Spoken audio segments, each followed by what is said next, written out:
Tell me how, from your experience, because I went through like a lot of interactive demos, and to be honest with you, like 90% of them didn't quite hold my attention. So how do you hold attention, and how do you make the visitors go through the entire interactive demo?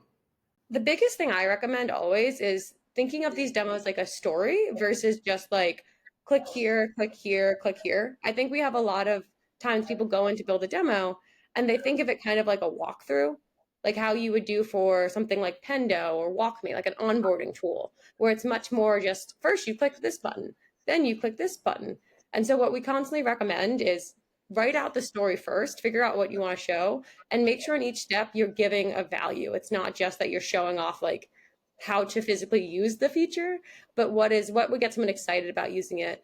And then I think some of the best demos I've seen, they do a really good job of incorporating throughout maybe even social proof or just little moments of something that's not just about the product, whether it's like stats or something like that, that again gets people excited to keep going.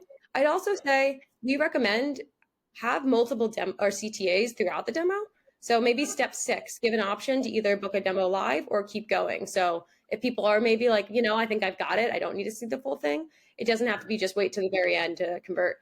And from that kind of a story perspective, is it better to lead with some kind of, jobs to be done for specific titles, or like the outcomes they want to, have, or the features, or the, comparing features with other, vendors in the market? Like what's the centerpiece of a story in product demos?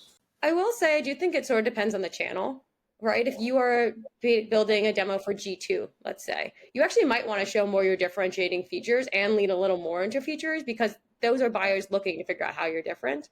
For a homepage demo, what we've seen, again, similar to the persona demo, that was a little more of like a jobs to be done or the outcomes you're going to get versus, hey, you're going to use X, Y, and Z features. So in general, I'd say defaulting to jobs to be done or outcomes, but I would think about what is the channel you're sharing this? Like, is this a channel where they might want to go a little more into differentiating features or things like that? Yeah. And then like something that just crossed my mind. When it comes to interactive demos, do you, by the way, offer the option to see who took the interactive demo? Yeah.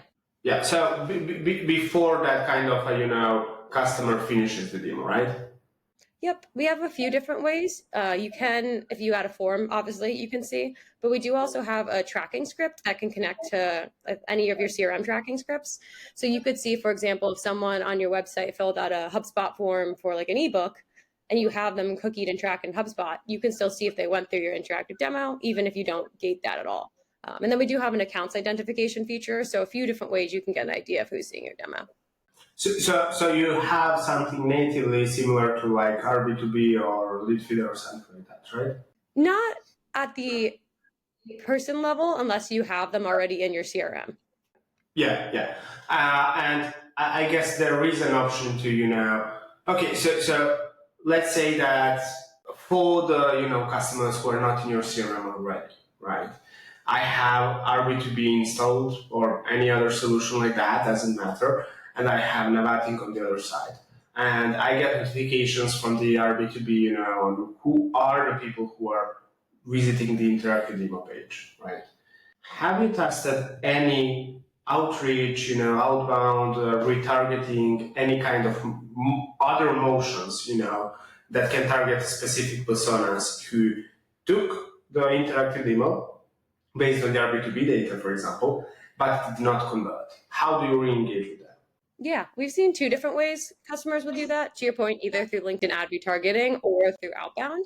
And that's sort of also the value of asking upfront, hey, what is your role? Because then you can create more segmented targeted ads, or on the outbound side. For example, Unify, they're one of our customers. They do have an amazing outbounding tool. You can segment by a million different things. And so what they do is they feed all of it into their Salesforce, including their Navatic data. And then they have different outbound campaigns, depending on how far they went to the tour, again, like what role or what use case they selected. And then they have specific messaging in that outbound that better matches, okay, you told me, again, you were this role. I'm going to use that in my messaging and continue to nurture you. Any winning kind of, templates or messaging that you sell across the board? For email campaigns? Email or retargeting ads, whatever it is. Any good success stories that you saw from your clients? For email campaigns, generally what we see is more like, okay, honestly, like sometimes just acknowledging it. Like we saw you went to the demo, you're interested in this feature, and then following up with an additional resource. So if you saw they went through, again, maybe their specific role, follow up with a case study or a quote from someone in that role, like continue on the social proof Yeah. to try to get them further down the funnel. And honestly, same with the LinkedIn ads.